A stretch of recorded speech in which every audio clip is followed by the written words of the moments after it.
بسم اللہ الرحمن الرحیم۔ حضرت عبد الرحمن الاوزاعی رحمۃ اللہ تعالی علیہ علم، عدل اور خوف خدا کی درخشاں مثال۔ دمشق کی وادیوں میں جب علم و عدل کی روشنی مدم ہو چکی تھی، اس وقت اللہ تعالیٰ نے ایک ایسے عالم کو پیدا فرمایا جس کا نام رہتی دنیا تک علم تقوی میں رہے گا۔ ابتدائی زندگی اور طلب علم کا جذبہ۔ حضرت عبد الرحمن کا پورا نام عبد الرحمن بن عمرو الاوزاعی تھا۔ آپ کا تعلق شام کے علاقے بلق سے تھا۔ آپ کا بچپن یتیمی میں گزرا۔ والد کا سایہ بچپن ہی میں اٹھ گیا، مگر اللہ نے آپ کے دل میں علم کی ایسی پیاس پیدا کی، غربت اور تنہائی بھی آپ کے راستے کو رکاوٹ نہ بن سکی۔ آپ نے قرآن پاک کو کم عمری میں حفظ کر لیا اور پھر حدیث، فقہ، سیرت کا علم حاصل کرنے کے شام، حجاز اور یمن تک کا سفر کیا۔ آپ کے اساتذہ تابعین کی بڑی بڑی ہستیاں شامل تھیں۔ علم کی وسعت اور فقہی مکتب اوزاعی۔ امام اوزاعی نے اپنی زندگی علم دین کی خدمت میں وقف کر دی۔ آپ شام کے سب سے بڑے فقیہ سمجھے جاتے تھے۔ ایک وقت تھا جب شام، اندلس اور شمالی افریقہ کے مسلمان فقیہ اوزاعی پر عمل کرتے تھے۔ آپ کا مکتبہ فکر، عدل، نرمی، قرآن و سنت کی پیروی پر مبنی تھا۔ ایک شاگرد نے آپ سے پوچھا، اے امام، آپ کے نزدیک دین کی اصل کیا ہے؟ آپ نے فرمایا، دین یہ نہیں کہ تم اپنی رائے کو غالب کرو، بلکہ یہ ہے کہ تم اپنے نفس کو قرآن کے تابع کر دو۔ عدل کا ایک حیرت انگیز واقعہ۔ ایک مرتبہ خلیفہ کا نمائندہ آپ کے پاس آیا اور کہا، اے اوزائی، خلیفہ نے ایک شخص کا مال ضبط کر لیا ہے۔ وہ آپ کے پاس سفارش کے لیے آیا، کیا آپ خلیفہ کے سامنے اس کی بات رکھیں گے؟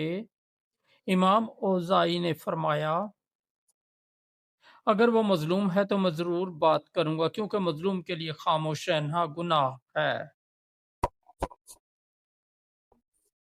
آپ خلیفہ کے دربار میں پہنچے۔ دربار کی شان و شوکت دیکھ کر ہر عام شخص کی زبان بند ہو جاتی، مگر امام اوزائی نے بلا خوف و جھجک فرمایا، اے خلیفہ، تمہارا منصب عدل قائم کرنے کے لیے ہے، ظلم کے لیے نہیں۔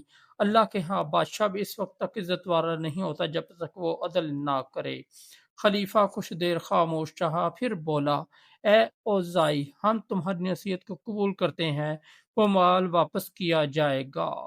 یہ سن کر دربار میں موجود تمام لوگ حیران رہ گئے کہ ایک عالم کی زبان نے بادشاہ کے دل کو بدل دیا۔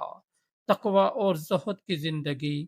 امام اوزائی دنیا کی چمک دمک سے بالکل بے نیاز تھے۔ آپ سادہ کپڑے پہنتے، خود کھانا پکاتے اور طلباء کو علم سکھاتے۔ ایک مرتبہ کسی نے پوچھا، اے امام، آپ کے پاس اگر دولت آ جائے تو آپ کیا کریں گے؟ آپ نے مسکرا کر فرمایا، اگر اللہ دیا تو میں اس کے بندوں پر خرچ کر دوں گا، میرے لیے وہی بہتر جو کل کے دن میرا بوجھ ہلکا کر دے۔ ایک غریب عورت کا مقدمہ۔ ایک بار ایک غریب عورت آپ کے پاس روتی ہوئی آئی اور کہا، اے امام، خلیفہ کے کارندوں نے میرے کھیت پر قبضہ کر لیا، مگر کوئی میری فریاد نہیں سنتا۔ امام اوزائی نے فوراً اپنے شاگرد کو بلایا اور فرمایا، چلو خلیفہ کے پاس چلتے ہیں، آج دیکھتے ہیں کہ وہ انصاف کرتا ہے یا نہیں۔ جب آپ خلیفہ کے دربار میں پہنچے تو درباریوں نے کہا، اے امام، یہ معمولی عورت ہے، خلیفہ کے وقت کو کیوں ضائع کرتے ہو؟ آپ نے فرمایا، اللہ کے نزدیک یہ عورت معمولی نہیں بلکہ یہ مظلوم ہے، اور مظلوم کی فریاد آسمان تک جاتی ہے۔